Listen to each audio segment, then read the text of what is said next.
Now, as responsibly as you do and can drive, there are things out there that want to fine you, like red light cameras, where we know they shorten the yellow light to try and trap you. Senator Kelli Ward is going to join us to talk about that when we get back. Jerry Doyle Show. All right, we know that a lot of police departments around the country have been relegated to being revenue farmers because of political needs to spend, to buy votes, and to pad pension plans with promises of sugar plums dancing in their financial heads. All that has to be paid for.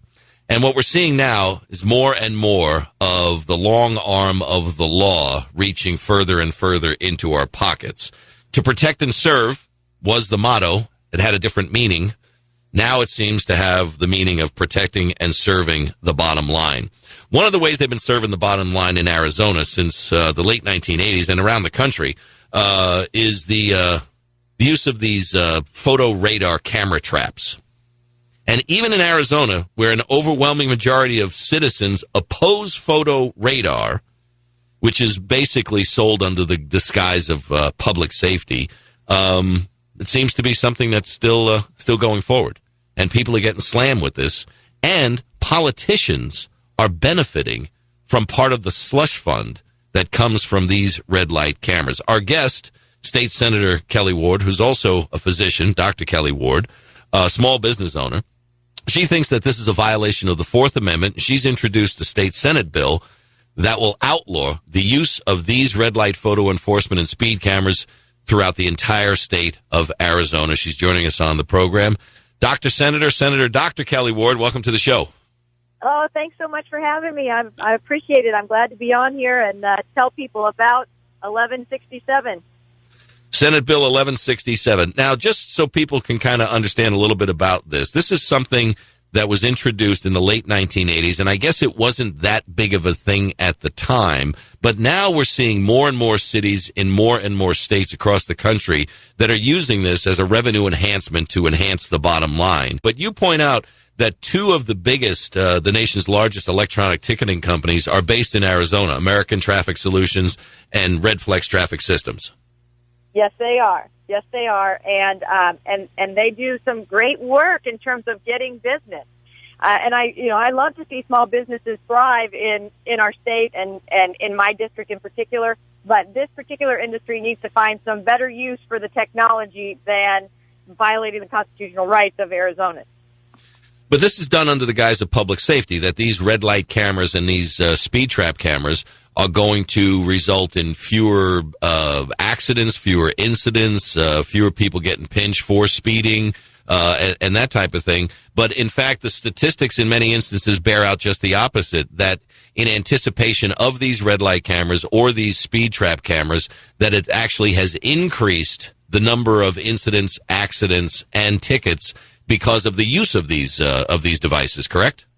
Yes, that is exactly right. And it is funny because I get people who write me emails or write me letters to tell me that 1167 is a bad idea because it stops red light runners and it stops speeders. Well, if it stopped red light runners and it stopped speeders, we wouldn't be giving out any tickets.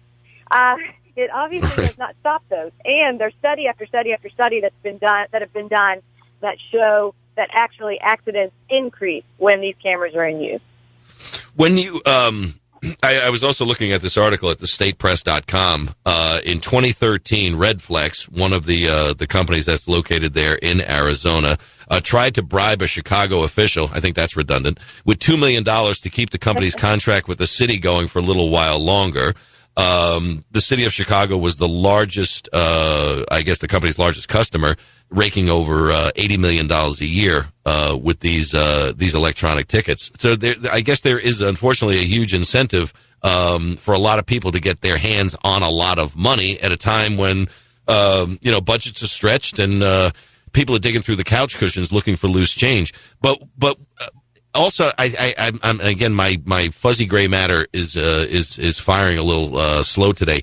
But isn't there some new court system or appeal system where you don't go in front of a regular judge, or you don't get to appeal these? They just send you a bill with a picture and you have to pay it? Well, that's what they would hope. But really, that's one of the other constitutional violations. I mean, it violates your due process when you can't raise arguments in your own defense. That's the Fifth Amendment that it's violating. The Sixth, you can't face your accuser. When a camera sends you a ticket, you can't face who's accusing you. You don't get a jury trial, even though the fine is over $20. That's a violation of the Seventh Amendment. So it's just one after another violation. The biggest one, I think, is the Fourth Amendment, the violation of our right to privacy. With the advanced license plate recognition systems that they use, anytime you drive by that camera, whether you're breaking the law or not, they are searching you without your permission, without a warrant. That is undoubtedly an illegal search under the Fourth Amendment. And so there are just so many things wrong with those cameras, and we need to prohibit them, we need to ban them, and we need to get rid of them in Arizona. Who's against that? I mean, they're obviously, on this program, one of the things we talk about, Senator, is follow the money. And if you follow the money, you can usually follow the illogic. So who would be opposed to giving people back their constitutional rights, to decreasing the number of accidents and incidents related to the red light cameras and the speed cameras? Who would be opposed to that?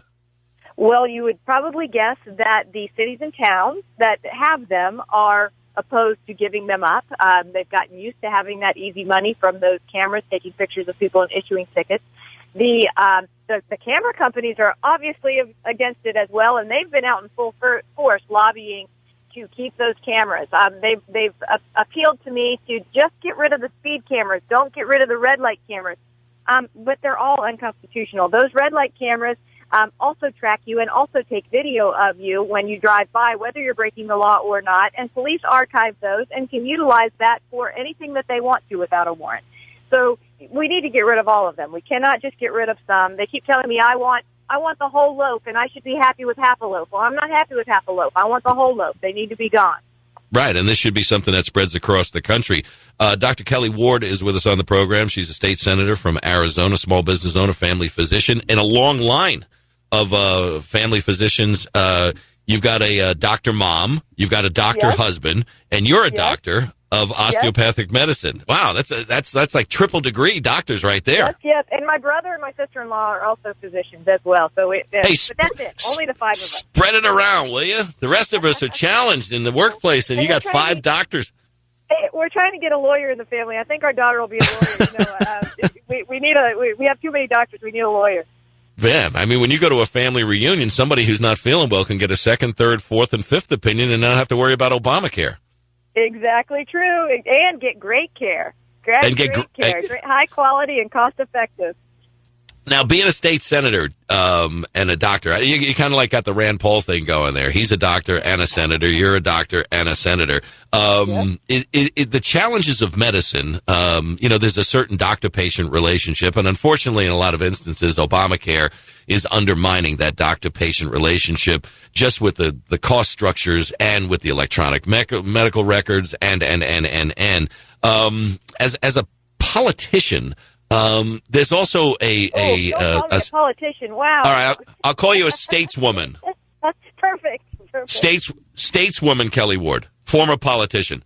There's also a relationship to the voters, to the residents of Arizona, and it seems like that relationship politically has been hurt in a lot of ways by the special interests, much like the special interests have hurt healthcare in America.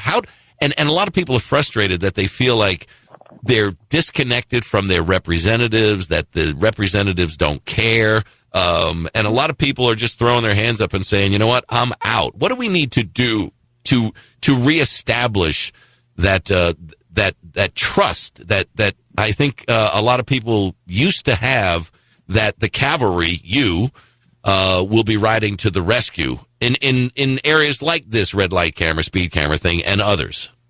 Yes. I think it's really, really important to develop those relationships with the people who represent you and not be fearful to do so. And if people don't care and don't answer you, then they don't need to stay.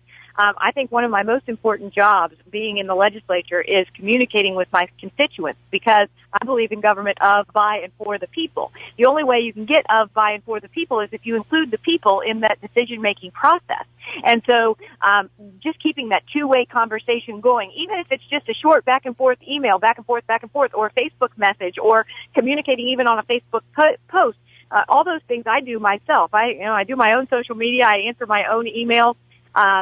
Because I think that that's one of the most important parts of being a legislator, being a stateswoman, is being the voice of those people. I do think it's been torn down over time. I think you're exactly right whenever you say the doctor-patient relationship is torn down by Obamacare. I think that that's one of the main goals, is to tear that apart, because if you can just make people think that, well, you should just be satisfied with whatever you have sitting across the desk from you, whether it's a physician, a nurse practitioner, a PA, or some other form of health care that we haven't even decided what it will be yet. As long as your information is in a computer, a monkey could take care of you. And I know that that is not true as a physician. I mean, it takes a lot of knowledge and care and being able to put the whole picture together to take great care of people. And I utilize those skills that I learned through my medical training every single day in being a legislature, in being in the legislature, is, listening, putting together a plan, realizing it's going to affect people, and talking to those people before I make a decision, instead of coming back to them later and saying, hey, guess what I did for you? Right. Which is really, guess what I did to you? Right. So just keeping that open line of communication is definitely number one for me. Yeah, it's kind of like when a patient comes to see you, you have to do an evaluation of what the problem is. You take a look at the symptoms, you take a look at a little bit of history, and you say, okay, what do we need to do to solve this problem? I think there needs to be more of that in politics when we say, what are the problems of the people? Is it the bankruptcy of Social Security, Medicare? Is it the rule of law? There seems to be the move away from, as you point out, of, by, and for the people, and more so of, by, and for the special interest. Because when you take a look at things that get done, you would think that doesn't make sense. And then you take a look at things that should get done and they don't. That doesn't make sense either. And there's a lot of frustration out there that there is a separation of those who are supposedly representing us. Right, and I'll tell you that was one of my the biggest frustrations for me was the power of the lobbyists. And I'll tell you, I feel like I've always had lobbyists. As a physician, we have drug reps, pharmaceutical representatives who come to your office, and they're generally beautiful people who have great information, but they're always trying to sell you something. And at the legislature, we have the exact same thing. They're lobbyists. Right. They're beautiful people. They do have some great information, but they're always trying to sell you things. For me, I'm well equipped to deal with them because my whole career I have dealt with them. Other people who get to the legislature, I think, believe that those lobbyists are actually their best friends, that they want to hang out with them, that they want to go play golf with them, or whatever they do with them. I don't do those things with them, but whatever they do with them, I think that they let them sway their votes in a way that is incorrect. We need to be listening to the people, not to one lobbyist on a vote. In Arizona, we represent about 219,000 people as a senator, and that's a huge responsibility, and I can't let one lobbyist sway me in terms of how I'm going to vote. Those 219,000 people are much more important to me.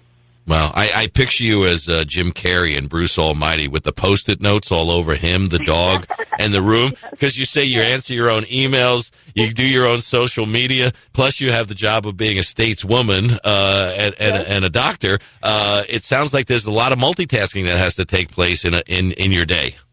Yes, and don't forget, I'm a wife and mom, too. Those are my favorite jobs. I've got an awesome husband, and I've got 3 wonderful kids, so it is definitely a full day every day. You should get endorsed by Red Bull or something. Oh, maybe as a doctor, that's probably not the choice of beverage. I'm a monster person, but you're a monster person. So, all right. I gave up caffeine.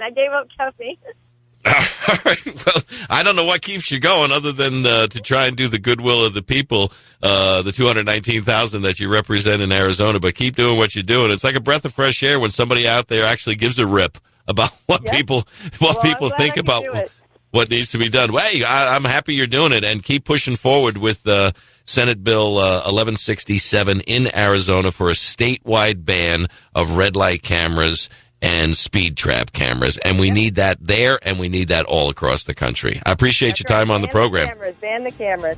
All right. Do I have to have a copay with you today or anything like that? Or Hey, no. I'm going to do a pro bono today. I'd love to have people out there keep in touch with me on Facebook, Kelli Ward for Arizona, on Twitter, Kelli Ward AZ. Remember, it's Kelly with an I because I care about the people. There you go, KELLIWARD